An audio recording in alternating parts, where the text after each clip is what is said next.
할렐루야.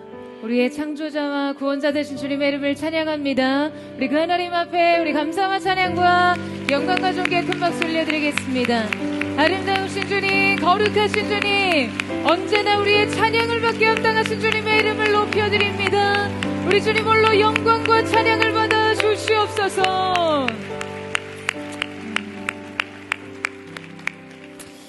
할렐루야. 네, 하나님의 놀라운 은혜와 또 섭리 안에서 우리 한범일의 우리 포도의 성도들을 한번 바라보시면서요.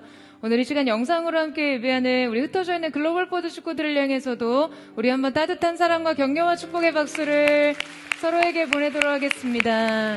주님의 놀라우신 은혜가 우리 모두에게 있게 되기를 주님의 이름으로 축복합니다. 할렐루야. 네, 여러분 한번 스케줄로 열어보시겠어요? 네, 원래 이 경년으로 예정되었던 전교인 수련회가 올해는 10월 5주년 창립 기념으로 드려지게 됩니다. 네, 여러분 이날 결혼하지 마세요. 네, 수련회 때문에 결혼식 미루고 돌잔치 미루고 이런 분들의 문의가 많아서 저희가 아직 신청은 받지 않지만 미리 오픈을 하게 되었습니다. 수련회 일자는 10월 3일 토요일부터 10월 5일 월요일 대체 공휴일까지 2박 3일 동안 라비돌 호텔에서 드려지게 됩니다. 5년차를 맞은 포드의 창립을 기념하고 또 감사하는 이번 수련회를 통해 하나님께서 주실 그 은혜를 사모하며 기도로 준비하는 은혜가 우리 모두에게 있게 되기를 주님의 이름으로 축복합니다. 여러분 기대가 되시나요? 네, 하우스 오브 데이빗 이번 또 수련회를 통해서 하나님께서 포스처치 가운데 이 시대 가운데 이루고자 하신 하나님의 뜻을 나타내시는 귀한 은혜가 있기를 기대합니다. 사랑하는 여러분, 성령 충만하십시오. 말씀 충만하십시오. 특별히 오늘 이 예배를 통해 우리의 존재가 그 창조주의 손길 안에서 새롭게 빚어지는 그 재창조의 시간이 되기를 주님의 이름으로 축복합니다. 저희 옆에 사람과 이렇게 한번 인사하며 축복하셨으면 좋겠는데요. 오늘 하나님께서 당신을 새롭게 빚으실 것입니다. 이렇게 한번 축복하시겠어요? 오늘 하나님께서 당신을 새롭게 빚으십니다. 네, 그 하나님의 손길 안에서 우리의 전 존재가 새롭게 빚어지는 은혜가 있게 되기를 축복합니다. 오늘 함께 살펴볼 말씀은 실로암에서 일어난 치유의 사건을 다루고 있습니다. 이 말씀은 우리에게 익히 잘 알려진 말씀이죠. 우리에게 익숙한 사건이기 때문에 우리는 그 익숙함 안에서 지금 이 말씀이 주는 진정한 의미를 깊이 살펴보기가 참 어렵습니다. 우리에게 이미 이 말씀에 대한 그 해석의 프레임이 작용하고 있기 때문인데요. 이 말씀은 단순히 날 때부터 맹인이던 사람이 실로암 연못에서 치유를 받은 기적을 기록한 것이 아닙니다. 여러분, 사실 이 요한복음 9장 전체의 그 본문을 읽어보게 되면요, 놀라운 점은 그가 눈을 뜨는 장면은 사실 전체 이야기 중에 매우 짧게 기록되어 있다는 점이에요. 게다가 그가 눈을 뜨기 위한 과정은 매우 번거로웠고 그가 눈을 뜬 후의 과정은 예상 밖으로 매우 고달팠습니다. 만일 이 사건의 핵심이 단순히 치유 그 자체였다면 여러분, 요한은 그가 고침받았던 그 사건을 아주 극대화시켜서 기록하고 끝났겠죠. 그 수많은 판타지들이 왕자님과 공주님이 만나서 둘이 행복하게 오래오래 살았대요라는 그 짧은 소설로 삶을 종결짓듯이요. 하지만 요한은 지금 이 눈먼 자가 치유받은 이후 그가 겪는 갈등과 배척의 과정을 매우 자세하게 기록하고 있어요. 왜냐하면 이 사건의 진짜 주체는 단순히 고침받은 인간이나 치유 그 자체가 아니기 때문입니다. 단지 기적이 아니에요.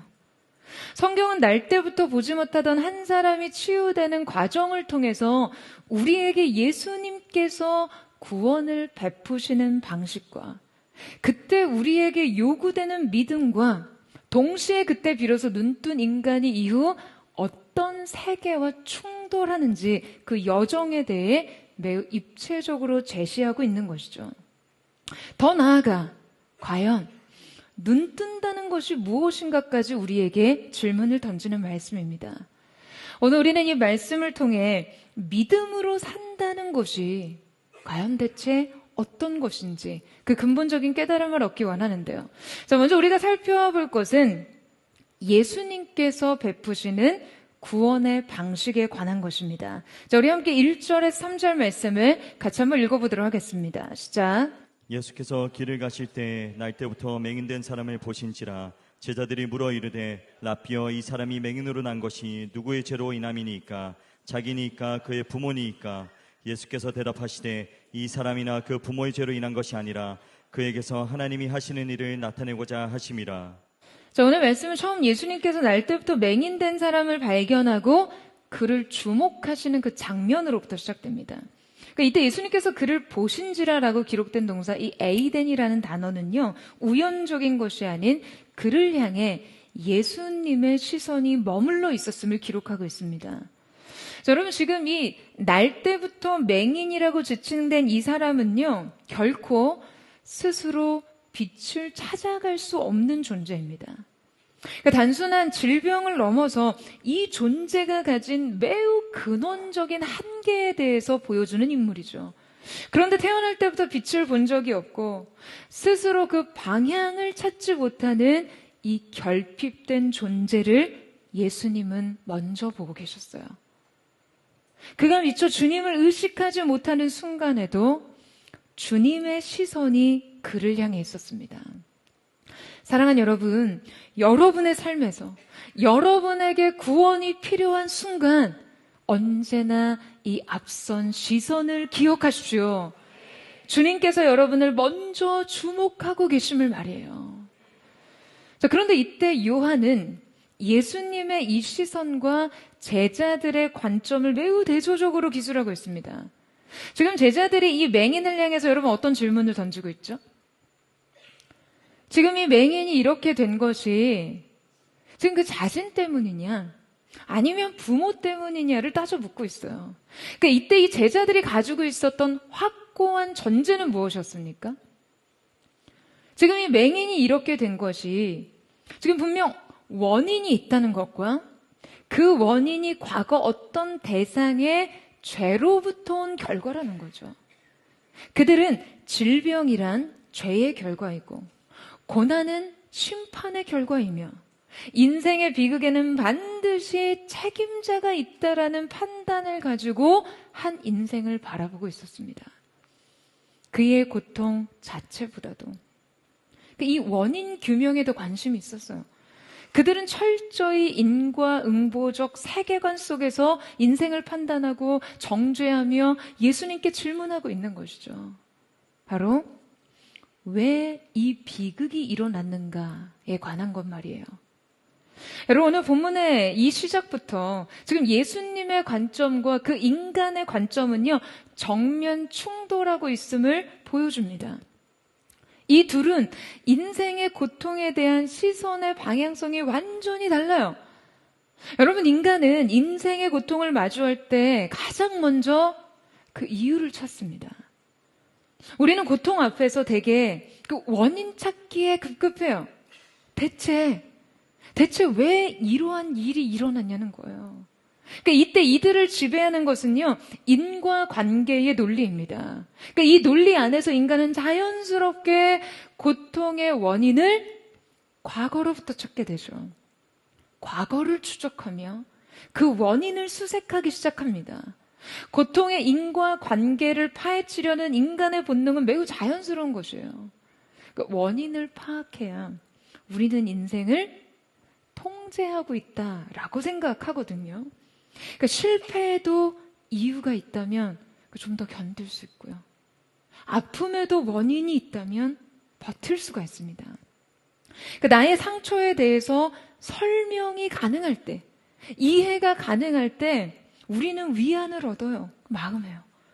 하지만 이 이유를 알 수 없는 고통은 우리를 무너뜨리기 쉽습니다. 그래서 우리는 과거를 추적하고 상처를 분석하고 부모를 원망하고 환경을 탓하죠. 그 설명할 수 없는 고통을 견디지 못하기 때문이에요. 설명할 수 없는 세계 속에 던져져 고통을 느끼느니 그냥 누군가의 잘못이라고 느끼는 편이 훨씬 덜 괴롭기 때문입니다. 이때 인생의 고난은 한낱 저주와 실패와 비극이 돼요. 여러분, 하지만 우리 주님께서는 인생을 판단하시는 전혀 다른 관점을 가지고 계셨어요. 예수님께서는 이 맹인의 삶에서 고통의 원인에 대해 따져 묻지 않으십니다. 이유 대신 목적을 찾으셨어요. 그에게서 하나님이 하시는 일을 나타내고자 하심이라. 전혀 다른 방향의 선언이죠. 이 말은 하나님께서 그분의 일을 위해 지금 인간의 고통을 의도적으로 허락하신다라는 여러분 그런 의미가 아니에요. 인간의 파괴되고 깨어진 실상조차도 지금 그분의 목적 아래 전혀 새로운 의미가 될 수 있다라고 선언하시는 것입니다. 할렐루야. 왜 이러한 일이 일어났는가가 아닌 하나님께서 이 일을 통해 결국 무엇을 이루실 것인가에 대한 그 관심으로 향하는 것 말이에요.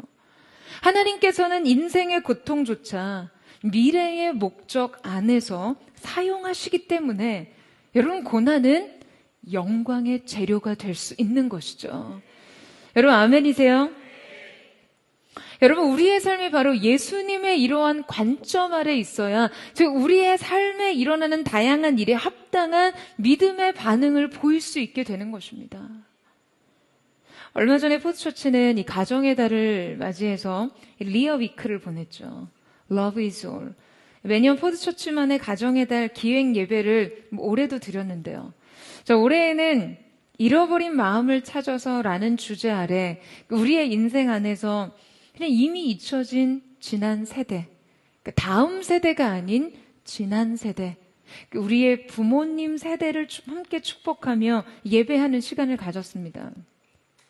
그런데 이 예배를 준비하면서 다른 날도 아닌 5월 8일 어버이날에 저희 아버지가 갑작스러운 사고로 수술을 하시게 됐어요.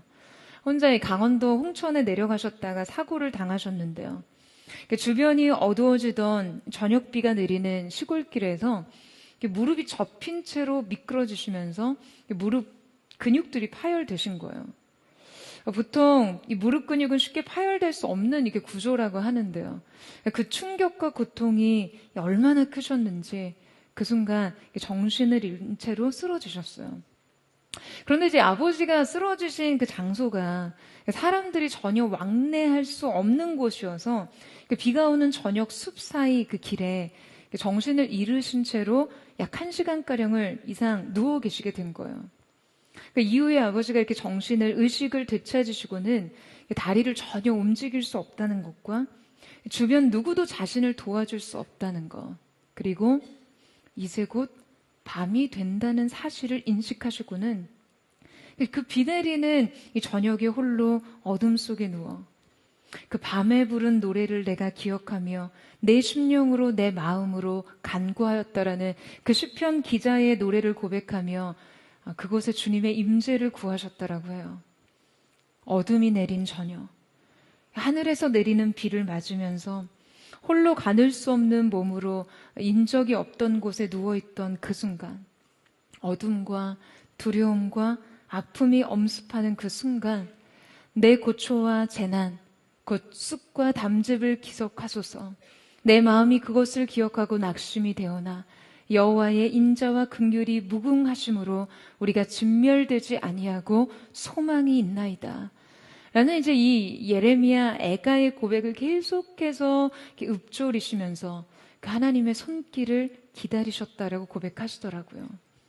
이제 그러던 중에 뒤늦게 핸드폰을 발견하시고는 구급차를 부르셔서 병원으로 이송이 되셨어요. 결국 그렇게 이제 긴급 수술을 받게 되신 것이죠. 그날이 5월 8일 어버이날이었습니다. 여러분 그 주간에 저희 예배 때 이제 부모님 세대를 자리에서 일으켜서 함께 축복하며 기도하는 시간을 가졌잖아요. 그때 하필 매주 함께 예배를 드리시던 부모님께서 그 자리에 안 계셨거든요. 부모님의 부재가 참 마음 아팠어요. 아버지가 이 병실에 누워 계신다는 사실을 믿기지 않더라고요. 여러분 그때 제가 왜 하필? 왜 굳이 리아 예배대? 그것도 어버이날?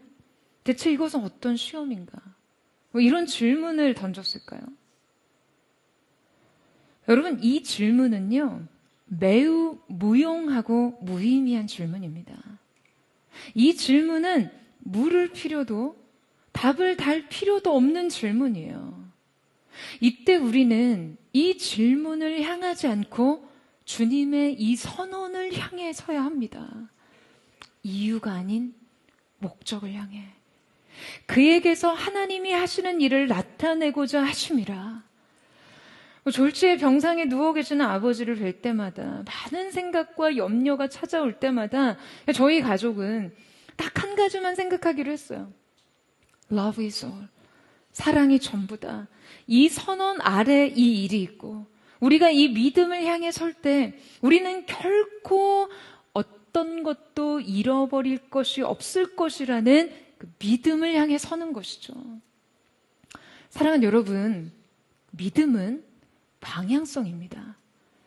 믿음은 인생이 여러분을 어떤 방식으로 뒤흔들던지 이 목적을 향해 설 수 있는가에 달려 있어요.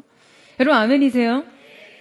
원인을 추적하기보다 목적을 추구하도록, 이유를 묻기보다 영광을 선언하도록.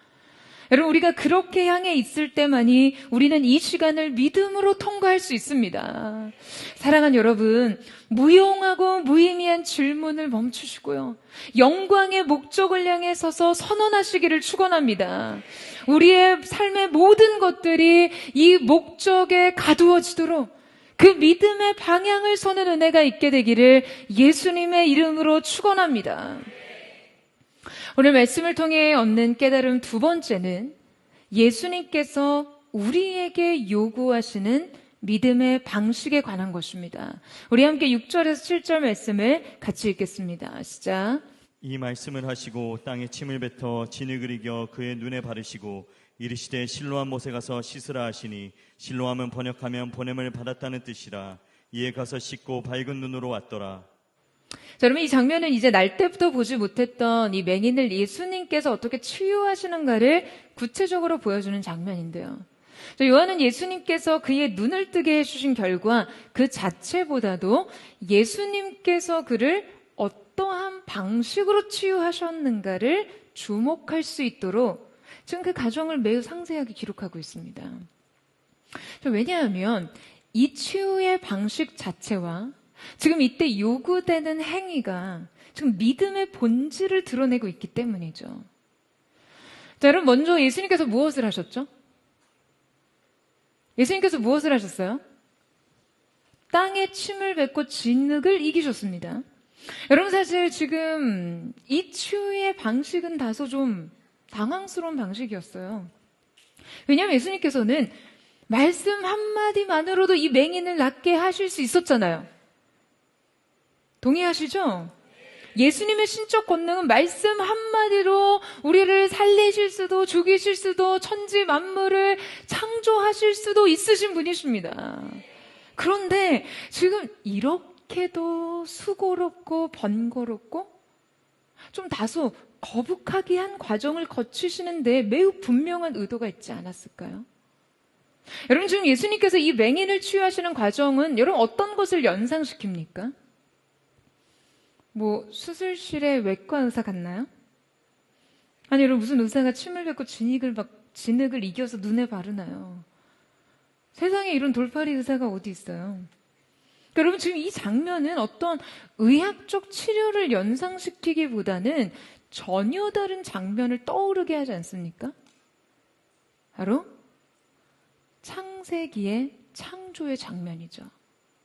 하나님께서 흙으로 사람을 지으시던 그 장면을 생각나게 합니다. 여러분, 예수님께서는 진흙을 사용해 치유의 재료로 쓰시면서 의도적으로 이 일이 치유자의 영역이 아닌 창조자의 영역에 속해 있음을 드러내고 계시는 거예요. 그렇다면 왜 주님께서는 그를 단순히 고치신 것이 아니라 재창조하고 있다라고 지금 우리에게 그분의 의도를 이렇게 드러내고 계시는 것일까요? 여러분, 생각해 보세요. 지금 맹인의 문제는요, 단순히 앞을 못 보는 것이 아니었습니다. 그의 문제는 단지 눈의 기능의 문제가 아니었어요. 요한은 굳이 이 사람을 날 때부터 맹인된 사람이라고 거듭 반복해서 표현합니다. 그러니까 이것이 단순한 사고나 질병이 아니라 그의 매우 근원적인 어떤 존재의 상태를 상징적으로 표현하고 있는 것이죠. 자, 여러분, 만일 어떤 사람이 원래 볼 수 있었는데 중간에 시력을 잃었다면 그것은 치료나 회복이 필요한 일일 것입니다. 그러나 이 사람은 애초에 태어날 때부터 앞을 본 적이 없었고 스스로의 감각으로 세상을 인식한 적이 없으며 더욱이 이 결핍을 자기 힘으로 해결할 수 없었어요.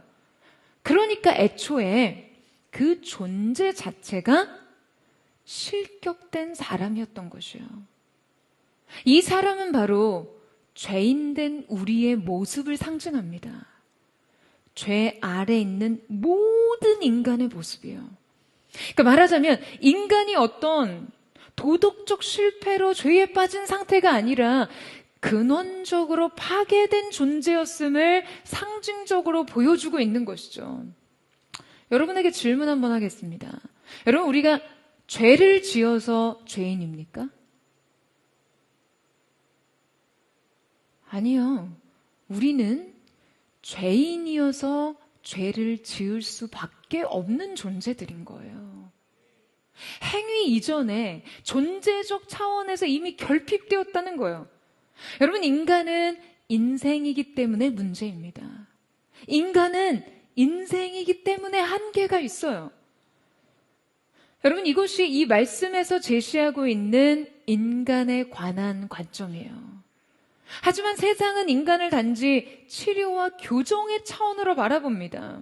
그러니까 우리도 자기 문제를 우리의 의지를 통해 끊임없이 수정하고 개선해 나가는 존재로 생각하죠. 조금 더 노력하면 조금 더 나아지고 조금 더 성숙해지면 조금 더 나은 삶을 살 거라고 생각합니다. 그런데 여러분, 우리는 본질적으로 단지 개선하고 회복하고 변화될 존재가 아니라 여러분, 그 이전의 그리스도로부터 완전한 새 생명, 새로운 존재로 거듭나야 합니다. 여러분, 아멘이세요? 그러기 위해서는 우리 주님이 필요하다라는 거예요. 여러분, 복음은 그저 자기 개발이 아닙니다. 영적 변화는 단지 성장 프로그램이 아니에요. 주님은 때로 우리를 고쳐 쓰시기도 하지만 새롭게 빚으시기도 합니다. 주님은 치료자이시기도 하지만 그 앞서 우리의 창조주이세요. 주님은 우리를 조금 더 나은 인간으로 변화시키는 것만이 아니라 여러분, 애초에 전혀 다른 존재로서 거듭나게 하시는 것이죠. 주님을 향한 우리의 기대는 여기까지 가야 되고요. 인생을 향한 우리의 판단도 여기까지 가야 합니다. 주님이 누구이시며 인생이 무엇인지를 먼저 바르게 이해해야 하는 것이죠. 여러분, 우리의 인생의 창조주 되신 그분이 진흙을 침과 함께 이겨 지금 무엇을 하십니까? 눈에 바르시고, 여기서 이 바르다로 번역된 단어의 원형은요, 구약에서 왕이나 제사장에게 기름을 바를 때 사용하던 언어였는데요. 자, 문제는 주님께서 그에게 이 행위를 했을 때 정작 맹인이 이 과정을 지금 어떻게 받아들였을까 하는 거예요. 자, 여러분, 지금 맹인의 입장에서 예수님께서 자신의 눈에 침을 섞은 진흙을 바르신 이 일이 여러분 어떻게 느껴졌을까요? 여러분, 지금 맹인의 눈에 침 섞인 진흙이 막 덕지덕지 발라져 있어요. 단지 앞이 보이지 않는 것뿐만이 아니라 앞이 가려져 있고 더 답답했고 더 비참한 상태가 됐습니다. 여러분, 게다가 눈에 흙이 들어가면 어떻게 되나요? 여러분, 눈에 흙이 들어가면 어떻게 돼요? 여러분, 우리 눈이 하루에 몇 번 깜빡이는지 혹시 아시나요? 네, 뭐 그것까지 내가 세면서 네, 뭐 우리는 눈꺼풀을 무려 25,000번이나 깜빡입니다. 그러니까 외부의 이물질을 계속해서 걸러내면서 이 눈물샘의 양을 조절하기 위함인데요. 그만큼 눈은 매우 민감한 감각기관이거든요. 그래서 우리가 눈에 이렇게 티끌 하나만 들어가도 눈물을 철철 흘리면서 아파하잖아요. 그런데 지금 눈에 이 진흙이 발라지면서 눈 안에 흙이 들어갔겠습니까? 안 들어갔겠습니까? 그러니까 이 과정은요, 그에게 얼마나 이해할 수 없는 불편과 고통을 초래하는 일이었을까요? 그런데 주님께서 굳이 왜 이 방식을 택하여 그를 고치시는 것일까요? 여러분, 주님께서는 단순히 그의 눈을 열어주시는 것이 아니라 그를 믿음 안으로 이끌고 계셨습니다.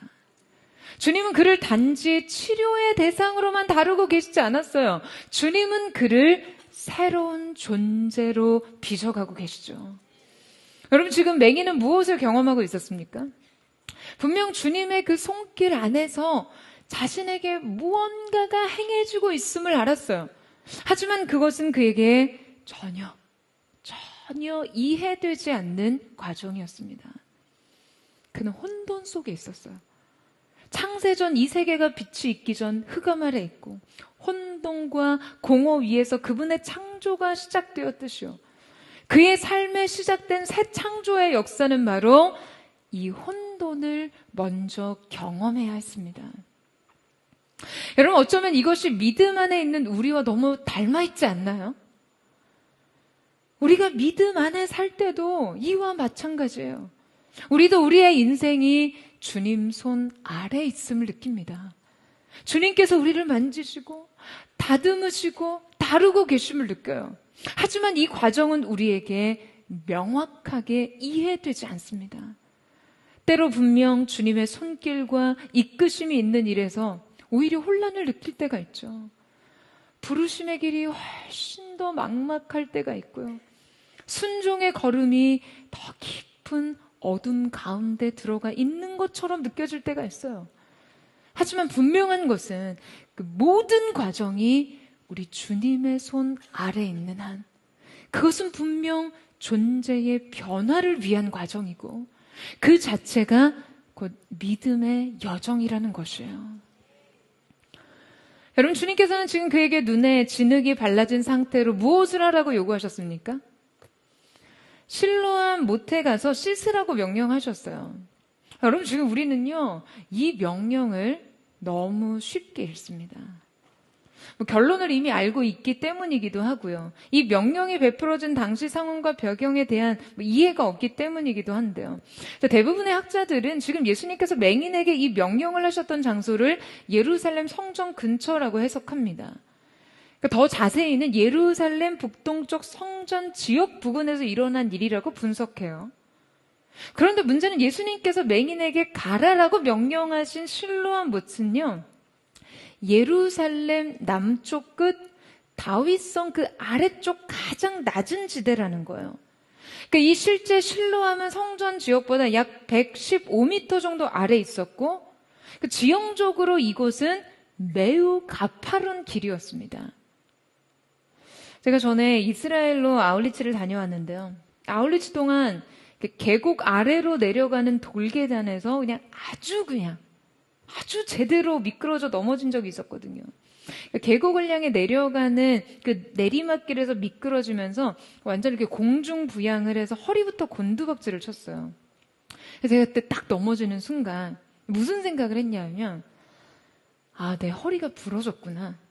그럼 우리 팀을 선교사님께 맡기고 남은 사역을 팀장에게 어떻게 위임시켜야 하지를 정말이지 그 넘어지는 찰나의 순간에 생각했어요. 그러니까 여러분, 인간이 위기를 만날 때 그것에 대한 대처를 얼마나 빠르고 신속하게 생각해낼 수 있는지 제가 그때 그 계곡에서 미끄러져 넘어지면서 깨달았습니다. 그런데 정말 은혜로 크게 다치지 않았어요. 대신 그 계곡 한가운데 그 많은 생각을 하면서 이렇게 대자로 완전 뻗어 있었죠. 외국인들이 놀래서 찾아온 그 상황에서요. 바로 그곳이 이 실로암 연못이었습니다. 여러분, 제가 그래서 실로암을 절대 잊을 수가 없어요. 그 실로암에서 정말 그 대자로 뻗어본 목사로서 실로암만큼은 정말 너무 기억에 생생해요.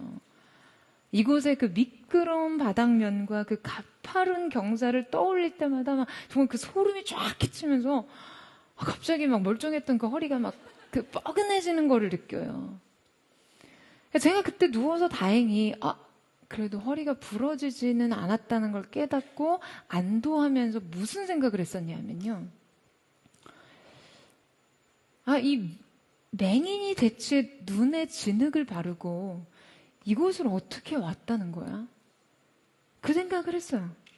더 나아가서 예수님은 대체 안 못 보는 맹인에게 어떻게 이런 명령을 하신 거야? 까지 갔습니다. 여러분, 당시 예루살렘은 오늘날처럼 정돈된 도시가 아니었겠죠. 복잡한 골목과 좁은 돌길, 불규칙한 돌계단과 가파른 경사, 그리고 그곳을 가득 채운 수많은 순례자와 군중들 사이를 지나 실로암까지 가는 이 길은 결코 순탄할 수 없었어요. 더욱이 그 실로암 연못으로 내려가는 길은 다윗성 남쪽으로 내려가는 매우 급격한 경사 지형으로 포함되어 있었거든요. 그러니까 여러분, 눈뜬 사람에게조차 위험한 길이었어요. 그런데 지금 맹인은 이 길을 보이지 않는 상태로 겨우 주변을 더듬어가며 걸어가야 했던 것이죠. 대체 왜 예수님께서 자신의 눈에 이 진흙을 바르셨는지 이해하지 못한 채로, 하필 왜 실로암까지 가라고 하신 건지 알 수 없는 채로, 그곳에 가면 눈을 뜰 수 있는지 확신할 수 없는 채로 그는 그저 가야 했습니다. 눈뜬 후 걸어간 것이 아니라 보이지 않는 상태로 걸어갔어요. 그럼 왜요? 대체 왜 이렇게 해야 했습니까? 여러분, 바로 이것이 믿음이 우리에게 요구하는 과정이기 때문이에요. 이것이 우리의 삶의 신앙생활이기 때문이에요. 여러분, 우리는 주님께서 보내시는 한 이해되지 않아도 가야 하고요. 말씀이 있는 한 보이지 않아도 걸어가야 하는 존재입니다. 여러분, 아멘이세요? 그리고 설명되지 않는 일에 순종해야 하는 사람들이에요. 바로 이것이 우리의 정체성이고 바로 이것이 믿음의 삶입니다. 두 눈에 덕지덕지 진흙을 바른 채로 주변의 수군거림과 비웃음을 들으며 이리 치이고 저리 치이면서 넘어졌다 일어나면서를 반복하면서 두 손으로 앞을 뻗어 겨우겨우 어둠을 허우적거리며 더듬어 가면서 길을 가던 이 맹인처럼 그렇게 가는 것이 어쩌면 믿음의 삶을 그대로 보여주는 것이죠. 여러분, 믿음의 삶에 대한 나약한 환상을 버리세요.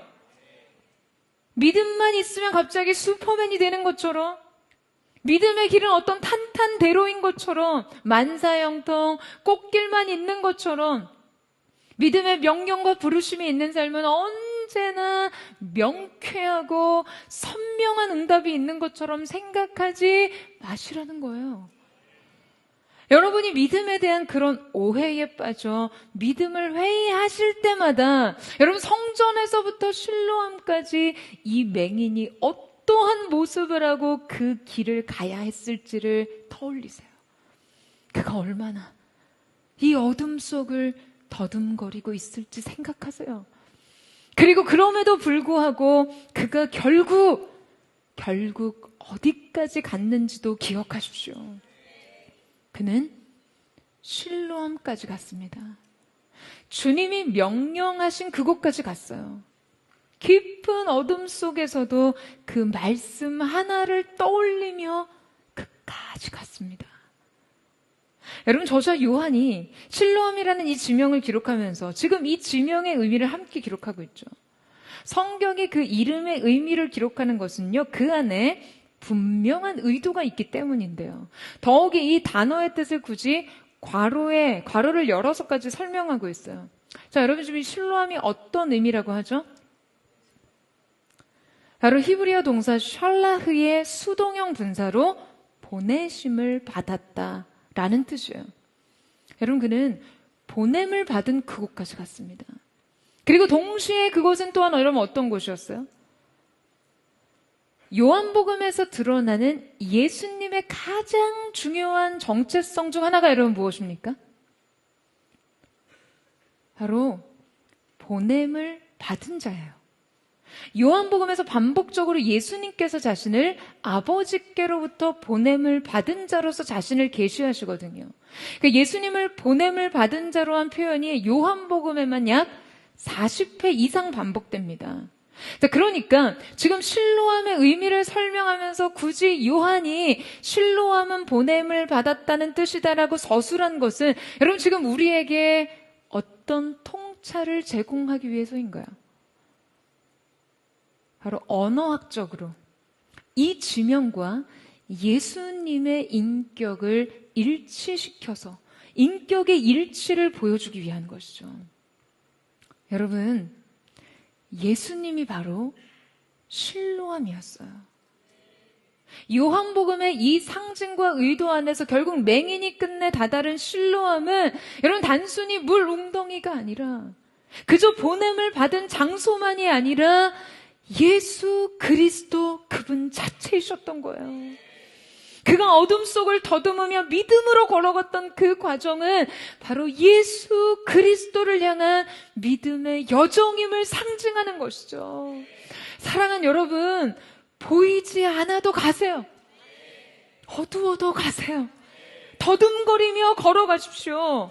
이유를 알 수 없어도, 이해되지 않아도, 굽이치고 험하고 미끄럽고 위험해도 주님께서 명령하신 곳으로 가세요. 여러분 아멘이세요?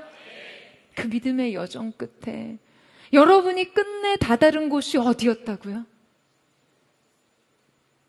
예수 그리스도. 이 믿음의 여정은 결국 예수께 가는 길인 것이죠.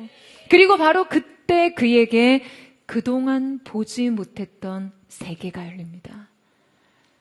마지막으로 이제 이 재창조를 경험한 맹인에게 펼쳐진 기적 이후의 삶, 기적 이후 변화된 세계에 대해서 살펴보고자 하는데요. 자, 우리 8절에서 10절 말씀을 같이 한번 읽겠습니다. 시작. 이웃 사람들과 전에 그가 거리는 것을 보았던 사람들이 이르되 이는 앉아서 구걸하던 자가 아니냐. 어떤 사람은 그 사람이라 하며 어떤 사람은 아니라 그와 비슷하다 하거늘 자기 말은 내가 그라 하니 그들이 묻되 그러면 내 눈이 어떻게 떠졌느냐. 여러분 많은 분들이 실로암에서 눈뜬 맹인의 치유에 대해서는 익히 잘 알고 있을지 모르지만요. 제가 말씀 초두에서 언급해 드렸듯이 지금 이 본문에서 실제 그가 눈뜬 장면은 1절에서 7절까지 매우 짧게 기록되어서 끝난다는 것과 지금 그 이후에 그의 삶에 대한 기록이 무려 8절에서부터 41절까지 한 장의 대부분을 차지하고 있다는 것을 잘 알아채리지 못했을 거예요. 그렇다면 성경은 대체 왜 치유 이후의 과정을 이토록 많은 지면을 할애하며 기록하고 있는 것일까요? 여러분 왜냐하면 성경의 진정한 관심은 단지 맹인이 눈을 떴다는 이 병고침의 사건 그 자체보다 눈뜬 인간이 어떤 세계와 충돌하게 되는가에 있기 때문입니다. 여러분 우리는 흔히 구원을 문제 해결의 해피엔딩으로 생각하곤 해요. 삶이 편해지고 병이 낫고 모든 갈등이 해결되는 것으로 말이죠. 여러분 그런데 복음과 구원의 문제를 그렇게 이해했다가는요 아마도 그 믿음으로는 삶이 잘 사라지지 않는다라는 것을 느끼실 수 있을 거예요. 정작 요한복음은 사실상 정반대의 이야기를 들려주고 있어요. 맹인은 눈을 뜬 직후부터 오히려 더 거대한 충돌 속으로 들어가고 있거든요. 놀랍게도 맹인이 눈을 뜨자 사람들은 기뻐하지 않습니다. 바로 이것부터 우리는 주목해서 봐야 돼요. 우리는 요한의 이러한 기술을 통해 구원 이후의 삶은 온실이 아니라 전쟁터와 같다라는 사실을 깨닫게 되죠. 그리고 구원과 삶을 그렇게 받아들여야 우리의 삶이 이해되기 시작된다라는 것도 인정하게 됩니다. 여러분 성경은 은혜를 경험하지 못하는 자들의 잔인한 시선을 거침없이 폭로해요. 맹인이 눈을 뜨자 그가 만난 세계는 축하와 환대의 세계가 아니었습니다. 눈을 뜬 그를 둘러싸고 시작된 일은 기쁨의 잔치 대신 복잡한 논쟁이었어요. 기적을 보고도 여전히 믿지 못하며 호기심과 의심의 눈초리로 그를 가십의 대상으로 삼았다가 결국 그를 종교 재판에 넘겨버리는 아주 비정한 세계였어요. 더욱이 18절에서 23절의 내용을 살펴보면 자, 여러분, 이 맹인의 부모들이 등장하는데요. 그들은 이 자녀가 평생의 어둠에서부터 벗어났음에도 자신이 속한 공동체에서 자기 위치가 위험에 빠졌다는 이유로 그들은 자식과 단절을 선언합니다. 너무 매정하죠. 더욱이 종교 기득권 세력은 그의 치유가 안식의 규정을 어겼다는 이유로 그를 법정에서 신문한 뒤 결국 그를 종교 안에서 그 출교를 결정하게 돼요. 여러분, 당시 사회에서 이 출교라는 것은요, 그야말로 사회적인 매장과 사형 선고였어요. 여러분, 지금 맹인이 눈뜬 후 만난 세계는 어떤 세계였습니까? 그의 삶의 기적이 일어난 이후에 정작 그의 삶은 더 거칠고 더 외로워졌어요. 그것이 그가 직면하는 현실 세계였습니다. 여러분, 성경은 우리에게 구원받은 자, 변화된 자, 눈뜬 자가 직면하는 현실이 그리 녹록지 않다라는 것을 증거합니다. 어쩌면 이것이 성경이 우리에게 가르치는 삶의 실상이에요.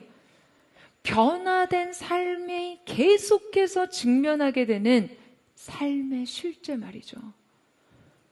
여러분, 그렇다면 이 맹인의 삶을 통해 우리가 깨달을 수 있는 것은 그저 그냥 냉혹한 현실뿐일까요? 이 팩트 폭격을 통해서 이러한 무정한 삶을 그저 그냥 체념하다 받아들이라고 가르치는 것일까요? 아닙니다, 여러분. 성경은 우리에게 이 현실만을 조명하는 것이 아니에요. 현실을 넘어서 영혼의 실체를 또한 제시하고 있는 것이죠. 여러분, 사도 요한의 이 긴긴 서술의 백미는요, 그야말로 사실상 이 맹인의 점진적인 고백에 있습니다. 그가 서슬퍼런 현실 속에서 냉혹한 종교 지도자들의 신문 앞에서 그가 지금 어떠한 신앙 고백을 하고 있는가 하는 것이에요. 현실이 그를 계속해서 압박할 때 여러분, 그의 신앙 고백은 어떻게 달라집니까? 11절에서 예수라 하는 그 사람이라고 하는 예수님을 그저 단순한 치유자로 인식하고 있음을 드러냅니다. 하지만 17절에서 그는 선지자인이다 라는 고백을 바리새인들 앞에서 담대히 증언하죠. 더 나아가서 33절에 이르러 고독한 법정에 서서 종교 지도자들의 그 협박과 그 논증에 앞서서 이 사람이 하나님으로부터 오지 아니하였으면 아무 일도 못하리이다라며 예수님을 변호하기에 이릅니다. 당시 최고 지성과 권위자들 앞에서도 여러분 결코 굴하지 않고 예수님을 위해 맞섰어요. 결국 이 발언으로 그는 출교를 당하게 됩니다. 여러분, 우리는 박해 속에서 완성된 그의 믿음의 결과를 보게 됩니다. 이때 홀려 버려진 그를 결국 여러분 누가 찾아오십니까? 유일하게 그의 고독을 위로하는 이는 주님뿐이셨어요. 버려진 그에게 손을 내밀어 주시는 것은 예수님뿐이었죠. 예수님께서는 그에게 다가가 단지 그의 육신의 눈을 고쳐주는 사람이 아닌 영혼을 구원할 메시아로서 자신을 계시하십니다. 그리고 이제 그는 주여, 주여 내가 믿나이다 고백하며 그 자리에서 절하였다라고 기록해요. 여러분, 여기서 이 절하였다라는 이 표현은요, 굴복하다, 순종하다 또는 예배하다라는 의미로 쓰이는 말입니다. 사랑하는 여러분, 우리는 비로소 깨닫습니다. 구원은 문제 해결이 아니에요. 단지 병을 고침받는 것은 결론이 아닙니다. 그렇다면 성경이 제시하는 눈뜬 삶의 실체, 구원의 목적, 변화된 삶의 종착지는 대체 무엇일까? 더 나은 삶, 갈등 없는 삶, 인정받는 삶, 풍요로운 삶일까요? 아니요, 여러분. 지금 성경이 우리에게 매우 명확하게 제시하고 있지 않습니까? 바로 그리스도를 더 깊이 알고 고백하는 삶인 것이죠. 그리스도를 더욱 깊이 아는 삶, 그분을 더욱 철저하게 인정하는 삶, 더욱 깊어진 삶을 주님께 드리는 그 믿음이요. 여러분, 그 믿음이 우리의 실제요, 목적이요, 변화의 종착지인 것입니다. 우리의 신앙을 위협하며 부정하는 세상의 거센 도전 앞에서도 결코 타협하지 않고 예수 그리스도를 시인하고 인정하는 믿음, 예수가 누구이신지, 인생의 참된 주인이신 그분 앞에 엎드려 절하며 예배하는, 여러분, 그 영혼의 자리까지 나아가는 것입니다. 사랑하는 여러분, 저는 오늘 우리가 이 자리까지 나아가 설 수 있기를 사모합니다. 우리의 신뢰함이신 예수께 이르기까지 믿음과 순종의 걸음을 멈추지 않고 그분께 이르게 되기를, 그리고 진정한 경배로 주님 앞에 나아가 예배하는 은혜가 있기를 예수님의 이름으로 축원합니다. 이것이 바로 오늘 우리가 이르러야 할 진정한 구원의 자리입니다. 오늘 우리 그 마음, 그 사모하는 마음 가지고 우리 함께 우리의 영혼의 신뢰함 대신 예수께로 나아가는 시간이 되기를 원합니다. 사랑하는 주님, 오늘 이 시간 우리가 이 자리에 날 때부터 맹인된 자와 같이 그 인생의 본질적, 존재적 결핍과 한계를 짊어진 죄인의 모습으로 우리 스스로에게는 결코 구원의 이야기가 시작될 수 없는 그 버려진, 죄에 던져진 한 사람으로서 주님을 바라봅니다. 우리가 주께 무언가를 고백하기 이전에, 우리가 주님께 나아가기 이전에 우리를 먼저 긍휼과 자비로운 시선으로 바라보셨던 그 예수님의 시선이 우리의 인생을 향하게 하시고, 우리 가운데 찾아오신 그리스도 예수를 통한 재창조의 역사가 오늘 이 예배를 통해 우리의 삶 속에 빚어지는 거룩한 구원의 시작, 기적의 시작, 믿음의 새로운 시작이 될 수 있도록 역사하여 주옵소서. 우리 그 마음 고백하며 우리 주님 앞에 함께 찬양하며 나아가기를 원합니다. 고난 중에 주음성 들을 수 없다 해도 참된 진리 되신 주 나는 붙드네. 폭풍이 몰려와도 험한 길을 간대도 믿음에 두 손 들고 주실래. 내게 행하신 그 놀라운 일, 생명 주신 주를 기억하네.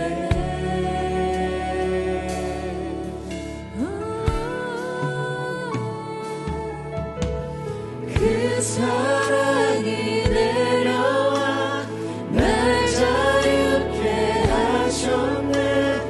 영원히 나는 주님의 것, 산과 골짜기에서 내 영혼 노래하네. 영원히 나는 주님의 것.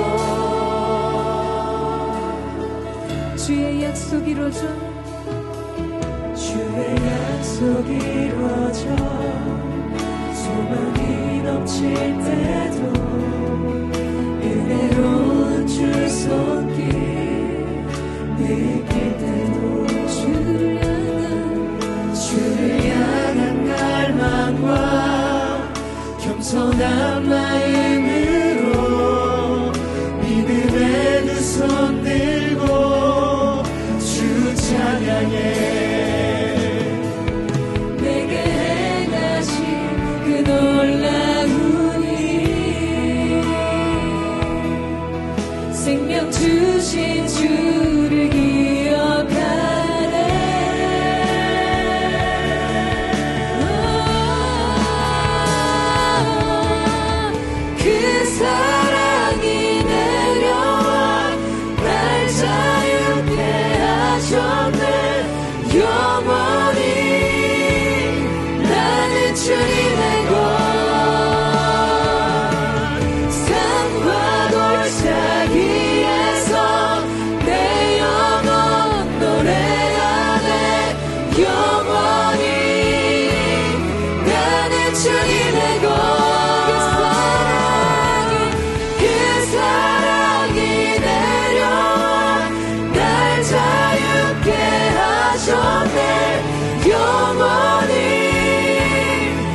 속해 있으며 우리의 삶의 주님 손에 있음을 고백합니다. 골짜기에서 내 영혼 노래하네. 영원히 나는 주님의 그 사랑이 내려와 날 자유케 하셨네. 영원히 나는 주님의 산과 골짜기에서 내 영혼 노래하네. 영원히 나는 주님의 사랑하는 여러분은 인생의 어둠의 깊은 골짜기에서 밤에 노래를 부르는 사람입니까? 그 가운데 하나님의 임재를 구하며 그 모든 것이 하나님의 영광의 목적을 향하도록 주님을 바라보는 사람들이십니까? 아니면 왜 대체 이런 일이 내게? 왜 하필 이때 이러한 일이? 왜 내 인생에는 이러한 일들이 일어나야 하는지?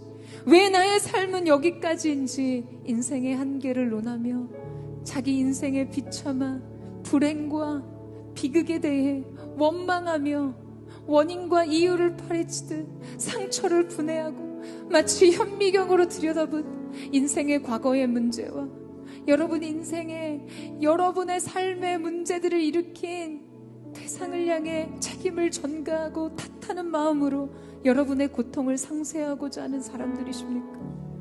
사랑하는 여러분, 저는 오늘 여러분의 이 믿음의 눈이 주님께로 들려주기를 축복합니다. 인생의 방향이 이유를 향해 있지 않고요, 여러분의 믿음의 방향이 주님의 영광스러운 목적을 향해 있게 되기를 원합니다. 주님이 오늘 그토록 무용한 질문 속에 파묻혀 있는 우리를 향해 말씀하세요. 하나님께서 그에게 하시고자 하는 일을 나타내려 하심이라. 주님의 영광을 위해서는 내 고통은 그렇게 주어져도 되는 것이냐고요.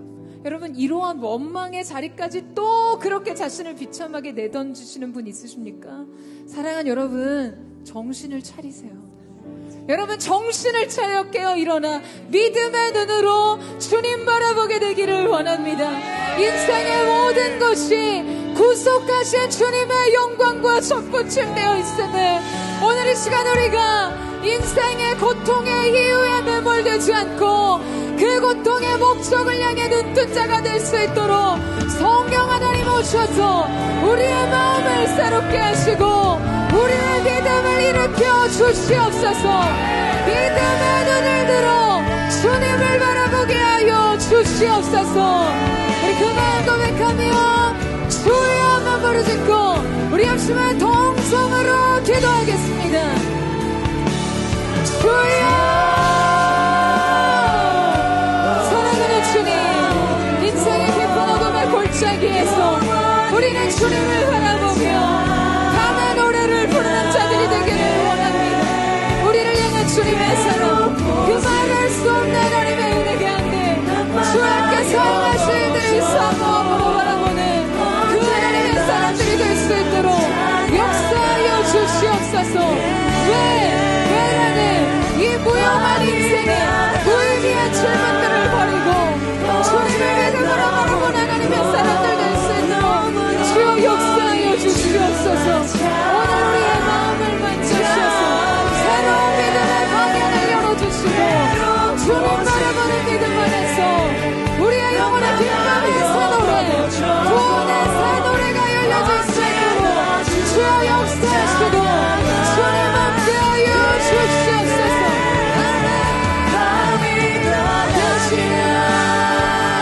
어제나 오늘도 영원히 주만 찾아내.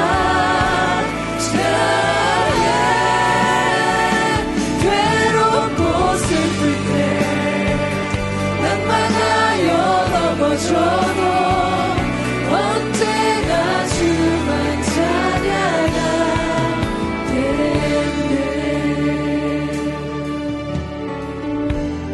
나의 소망들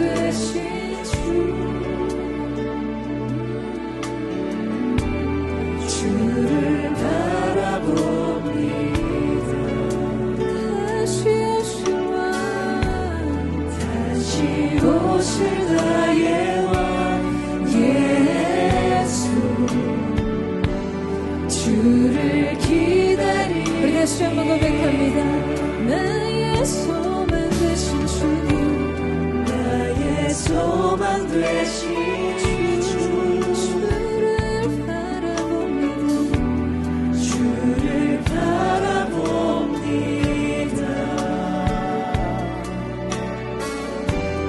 다시 오실 나의 왕 예수, 주를 기다립니다. 남이 나가지만 어제나 오늘도 영원히 주만 찾아가네. 괴롭고 슬플 때 남바다여 넘어져도 언제나 주만 찬양. 주님 바라보며 마음이 나가지만 어제나 오늘도 영원히 주만 찬양해. 괴롭고 슬플 때 남바다여 넘어져도 오늘 우리 믿음의 손을 높이 들고 우리 주 앞에 고백합니다. 밤이 나가지만 어제나 오늘도 영원히 주만 찾아가네. 괴롭고 슬플 때 낙망하여 넘어져도 우리 다시 한번 예수님이 거시하는 믿음의 고백입니다.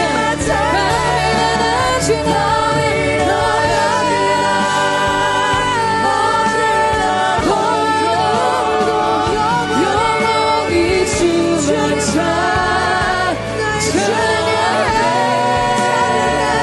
괴롭고 슬플 때 낙망하여 넘어져도 언제나 주만 찬양하네.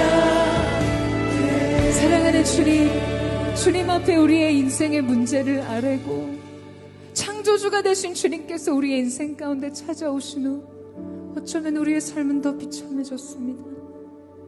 날 때부터 보이지 않았던 맹인된 우리의 인생 속에 치매에 이겨진 진흙이 덕지덕지 발라져 있는 그 어둠의 길을 더듬으며 가야 되는 사람들의 시선과 조롱과 그 많은 일문 속에서 여러분 맹인드 그 소리를 들었을 거예요.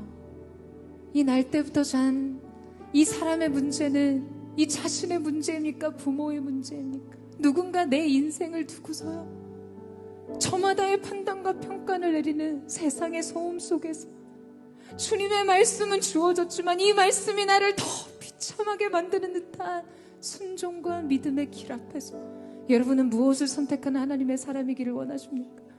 사랑하는 주님, 오늘 사랑하는 포도의 성도들의 마음속에 주님이 말씀하셨다면 어두운 우리 인생 속에 이 말씀을 빛으로 삼고 주께서 명하시고 보내신 그 자리까지 더듬으며 기어서라도 갈 수 있는 그 믿음과 순종이 우리의 것이 될 수 있도록 역사하여 주시옵소서. 주께서 말씀하여 보내신 실로암까지 우리가 비참한 인생의 더 악화된 삶의 문제를 안고서라도 포기하지 않고 세상의 위협과 도전에 타협하지 않고 주님을 향해 믿음으로 걸어가기를 원합니다. 여러분 우리 믿음의 도전에 응전할 준비가 되셨습니까? 주여 오늘 이 시간 우리가 주의 명하신 실로암까지 이르기를 원합니다. 우리가 믿음의 작정을 주 앞에 고백하며 주의 한번 부르짖고 우리 합심의 동성으로 기도하겠습니다.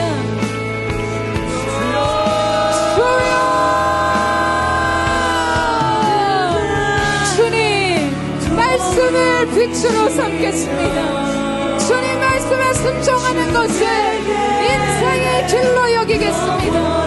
우리의 삶이 어두울지라도 삶은 더 악화되는 것 같고 주님 앞에 앞에 응답을 요구한 삶의 문장에 더 깊어지는 것 같은 삶의 자리에서 주님 우리가 포기하지 않고 주님과 함께 서는 그 자리까지 이르기를 원합니다. 여러분 어둠 속에서도 걸어가세요. 어둠이 기어서라도 말씀을 붙잡고 나아가는 사람들이 되기를 원합니다. 주님 오늘 우리를 도우셔서 성령의 은혜와 경륜 속에서 주님께로 주님 말씀하신 영혼의 즐거움에 이르게 하여 주옵소서. 믿음과 순종의 걸음으로 믿음과 순종의 걸음으로 서기를 원합니다. 예수님 포기하지 않고 마침내 이르게 될 부르심의 영광을 향해 우리가 주와 함께 이 어둠을 뚫고 나가는 빛 대신 주님을 향해 걷기를 원합니다.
주님은 산 같아서 주님은 산 같아서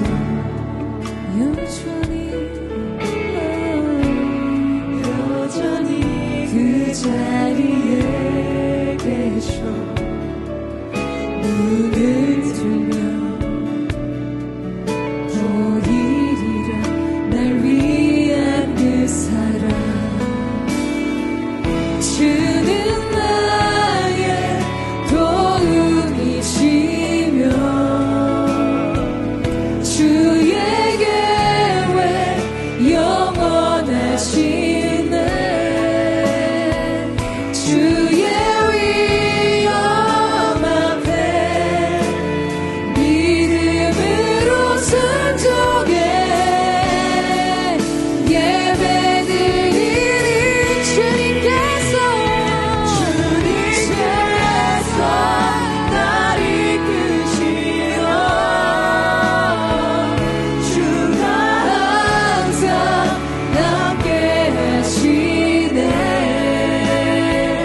주의 사랑 안에 믿음으로 순종해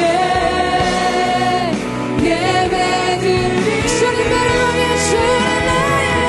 주는 나의 도움이시며 우리의 영원하신 사랑 우리의 완전하신 소망 되심을 고백합니다.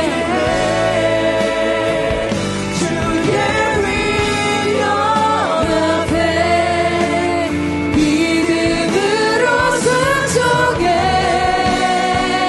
예배드리니 주님께서 날 이끄시며 주가 항상 함께 하시네. 주의 사랑 안에 믿음으로 순종해 예배드리 영원히. 사랑하는 주님, 주님을 만났던 날 때부터 맹인된 삶이 눈뜬 삶으로 전환됐던 그 빛나는 찬란한 영광의 순간, 우리의 삶의 현실에서 직면하는 것들은 뜻하지 않는 충돌과 뜻하지 않는 도전과 위협이었음을 주님, 매일 우리가 믿음이 직면하는 현실의 삶 속에서 경험하게 됩니다. 사랑하는 주님, 오늘 이 실로암의 완성의 단계는 맹인이 눈을 뜨는 기적과 치유에 있는 것이 아닌 그리스도 예수에 대한 인정, 예수 그리스도 앞에 절하며 예배하는 인생, 주님이 진정 내 인생의 창조자가 되시며 구원자가 되시네 믿음의 가장 심화된 단계에 이르는 주님, 그 고백에 이르는 것인 줄로 믿습니다. 그것이 진정 우리의 영혼에 참된 기적이요 치유이며 재창조의 역사임을 믿습니다. 주님, 우리가 예수께 절하며 경배와 찬양을 드리는 자리까지 나아가게 하여 주시옵소서. 세상의 위협과 도전에 타협하지 않고 예수는 그리스도시요 살아계신 하나님의 아들이심을 증거하며 증언하는 삶으로 서게 하여 주시옵소서. 주여, 사방 부르짖고 동성으로 기도합니다.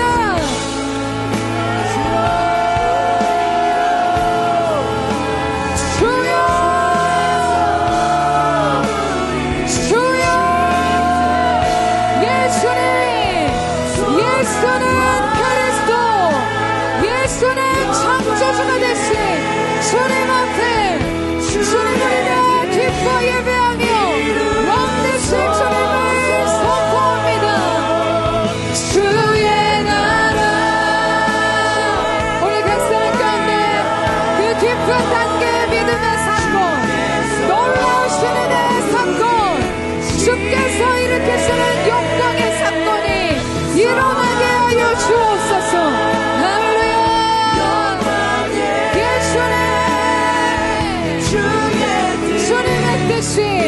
오늘 우리에게 이루어지게 하여 주옵소서.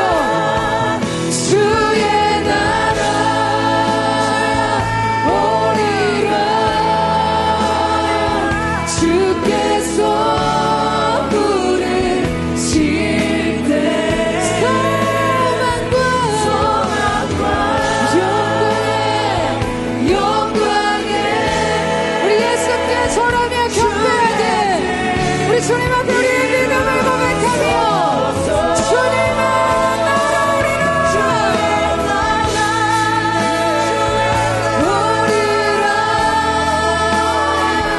주께서 부르실 때 소망과 영광의 주님, 주님의 뜻을 이루소서. 주의 뜻 이루소서. 주의 뜻 이루소서. 주님의 뜻 이루소서. 우리가 우리의 삶의 자리로 돌아가기 전 사랑하는 주님, 예수께 꿇어 엎드려 경배하는 삶으로, 주님을 높이는 삶으로 새로워지게 하여 주옵소서. 회의하며 의심하던 모든 믿음이 뒤로 물러서게 하여 주시고, 오늘 예수 그리스도를 주라 고백하며 시행하는 인생, 세상의 도전에 맞서 예수가 그이시다, 하나님이 왕이시다라고 선포할 수 있는 믿음의 사람들로 세워지게 하여 주시옵소서. 오늘 그리하여 이 영광의 목적에 이르는 우리의 신정한 신뢰함 대신 예수께 이르는 믿음의 여정의 완성이 이루어지게 하여 주시옵소서. 그렇게 행하실 주님 앞에 우리 감사와 찬양을 올려드리며 살아계신 예수님의 이름으로 기도드립니다. 아멘. 우리 주님 앞에 우리 감사와 찬양과 영광의 큰 박수 올려드리며 나아갑니다. 아름다우신 주님, 거룩하신 주님, 우리의 영혼의 신뢰함 되신 예수 그리스도 이름을 송축합니다.